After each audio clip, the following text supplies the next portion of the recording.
On associe la Saint-Valentin aux roses rouges, au chocolat et aux déclarations d'amour. Mais savais-tu que cette fête pourrait avoir commencé par une exécution?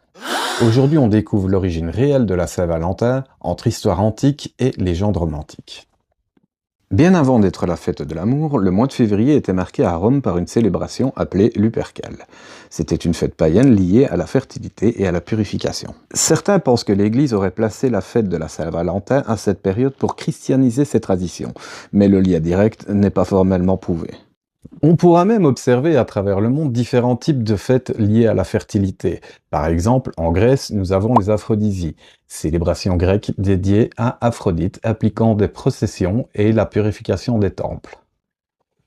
En Europe et dans les pays slaves, vous avez les traditions païennes saisonnières, par exemple telles que la Beltane, célébration de la fertilité et de nature, et le Kupola, fête slave et balte célébrant le feu, l'eau et la fécondité. Au Japon, nous avons le Onen Matsuri qui célèbre la fertilité autour d'un symbole phallique. Coucou.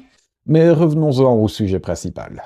C'est au IIIe siècle qu'un personnage nommé Valentin entre dans l'histoire sous le règne de l'empereur Claude II le Gothique. Un prêtre chrétien nommé Valentin de Rome aurait été arrêté puis exécuté. Une tradition affirme que ce prêtre célébrait des mariages chrétiens en secret, malgré l'interdiction supposée de l'empereur. Il aurait été condamné à mort et exécuté un 14 février vers l'an 269. Cela, c'est la base historique. Des récits plus tardifs racontent qu'en prison, Valentin aurait rencontré la fille de son geôlier. Selon la tradition, elle était aveugle, et il l'aurait miraculeusement guérie. Avant son exécution, il aurait écrit une lettre signée « De ton Valentin ». Certaines versions romancées suggèrent même qu'un lien affectif serait né entre eux. Mais attention, aucune source historique contemporaine ne confirme cette histoire d'amour. Ce mélange entre martyrs chrétiens et récits romantiques va progressivement transformer son image. Pendant des siècles, le 14 février reste une fête religieuse. Mais au Moyen-Âge, en Angleterre et en France, on croyait que les oiseaux choisissaient leur partenaire à la mi-février. Un poète du XIVe siècle, Geoffrey Chaucer, associe cette période à l'amour dans ses écrits. Petit à petit, la date devient symboliquement liée au romantisme, et au XIXe siècle, la production industrielle permet d'imprimer des cartes en masse.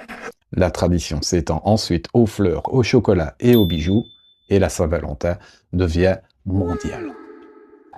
Alors, la Saint-Valentin est-elle une fête païenne, une commémoration religieuse, une tradition romantique inventée au Moyen-Âge, ou une célébration commerciale moderne? En réalité, c'est un mélange de tout cela. Une date antique, un martyr chrétien, une légende d'amour et des siècles d'évolution culturelle.